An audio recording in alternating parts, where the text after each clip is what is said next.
Alright everybody, I got a 2023 Ford Transit 150. I'm going to show you how to reset the oil light on it. Turn the key on the ignition, 2 clicks. You can have it started, but you don't need to start it. Once this menu comes up, you're going to kind of push OK until you get through all that stuff. And then you want to be able to scroll through that menu there.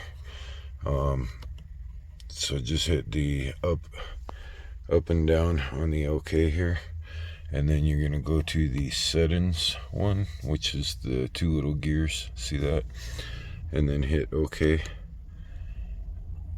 or hit menu, not OK. And that's going to bring up all this stuff, and what you're going to do is click down on the OK button, click down until you get to vehicle setting or vehicle maintenance, and then you're going to click OK again. And that's going to bring up the oil life, which I already reset it, but I'm going to show you how to do it anyway. So you'll click on the oil life, and then to reset the oil life, you're going to click and hold the OK button.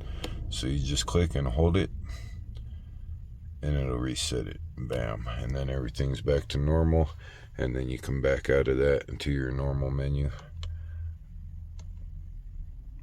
And then go to your mileage or whatever you usually have it on. And that's it.